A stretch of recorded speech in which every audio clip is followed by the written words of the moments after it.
Bonjour à tous et bonjour à toutes, j'espère que vous vous portez bien, si vous portez bien moi aussi. Aujourd'hui on se retrouve pour une nouvelle vidéo, ça fait un an que j'ai pas fait de vidéo, pour des raisons personnelles, pour des raisons matérielles aussi, parce que j'avais pas de quoi filmer, c'est compliqué. Aujourd'hui on se retrouve pour une vidéo qui va être l'intro d'un nouveau projet. Je vais essayer de vous faire une description, mais c'est une très longue histoire qui a mis un an à se développer jusqu'à en arriver là. J'ai acheté l'année dernière un véhicule qui est un Peugeot 3008 Grip Control de 2011, 1,6 litre HDI 112 chevaux, avec 192 000 km au compteur. Je l'ai payé moins cher qu'un iPhone, prix à 3 chiffres. Même une Clio 2 c'est plus cher, et une Clio 2 morte. Donc vraiment j'ai fait une superbe affaire. Et cette voiture là j'ai fini par la refaire. Voilà, je l'ai refaite, elle m'a coûté un certain prix, j'ai fait un beau bénéfice dessus. Et comme j'ai acheté cette voiture, j'ai réussi à en récupérer une autre une semaine après. Et c'est une voiture qui a mis un petit moment, qui est restée un petit moment chez moi à cause de ce 3008 là que j'avais pas encore terminé. Donc finalement j'ai vendu ce 3008 et finalement je vais m'occuper de cette voiture que vous allez découvrir avec moi et qui est dans un état un peu plus critique que n'était le 3008 que j'ai acheté. Mais vous allez voir que c'est quand même une bonne base. Donc on va regarder ça ensemble et on va découvrir les caractéristiques de ce véhicule. Allez, c'est parti. Donc voilà le véhicule en question. Voilà cette voiture, c'est une Peugeot 207. Pour ceux qui me suivent depuis le tout début, vous connaissez la Peugeot 207 1.6 HDI 90 chevaux de 2006 que j'ai eu par le passé. Cette voiture a beaucoup moins de kilomètres que celle que j'ai eue. La mienne avait 220 000, celle-ci en a 166 000. Cette voiture-là, je l'ai récupérée en panne, mais roulante, dans le sens où cette voiture a la boîte explosée. J'ai fait 25 bornes à peu près pour la ramener jusqu'à chez moi. Ça s'est bien passé, il n'y a pas eu de problème. J'ai fait 100 mètres après, juste à côté de chez moi, la boîte a explosé. Aujourd'hui elle est inroulable, enfin elle ne peut pas rouler tout simplement.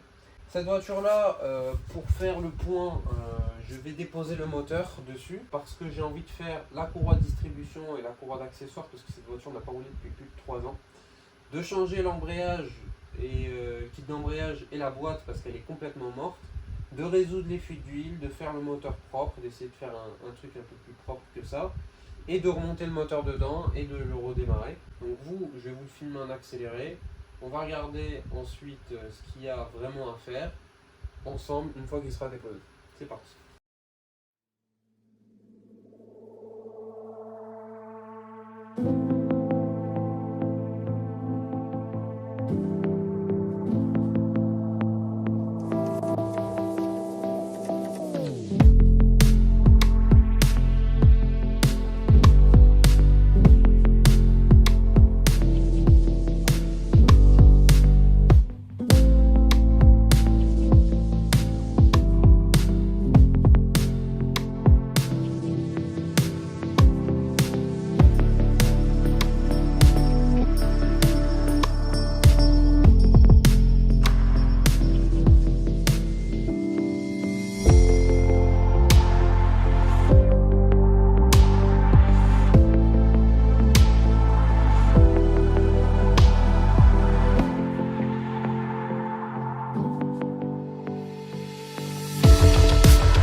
voilà, la dépose du moteur est enfin terminée. Le moteur est dans le garage.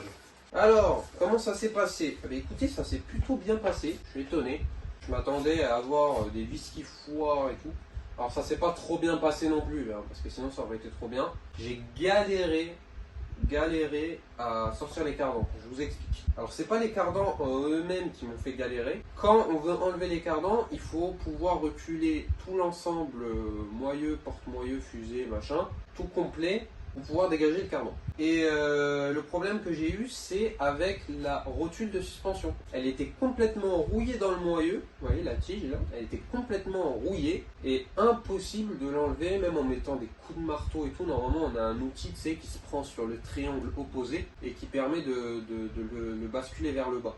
Ça, c'est un outil d'atelier. Bon, moi, j'ai pas ça. Et en plus de ça, j'ai déjà utilisé un outil comme ça. Et bien souvent, c'est fait pour enlever un triangle un par un. C'est-à-dire que quand tu enlèves un triangle, bah, t'as pas d'endroit où te rappuyer après. Donc, il y a 3 choses que je n'ai pas dit. Déjà, il y a une fuite d'huile moteur, une fuite d'huile de boîte et il y a un problème de GR. Donc, le problème de GR, je ne l'ai pas dit. Donc, probablement qu'il va falloir remplacer la bonne GR. Donc, c'est tout pour cet épisode. Prochain épisode, on attaque les hostilités, dépose de boîte, contrôle de la distribution et tout ça. Voilà. Le principal sera fait probablement dans le prochain épisode. Je pense que ce sera l'épisode le plus long. Voilà, donc projet sans prétention, juste histoire de faire passer l'été, d'apprendre des trucs, et voilà. Donc j'espère que cet épisode vous aura plu, que ce projet vous plaît. Si c'est le cas, ben, un petit commentaire, un petit pouce bleu, ça fait plaisir, ça encourage. On se dit à une prochaine, portez-vous bien et ciao tout le monde.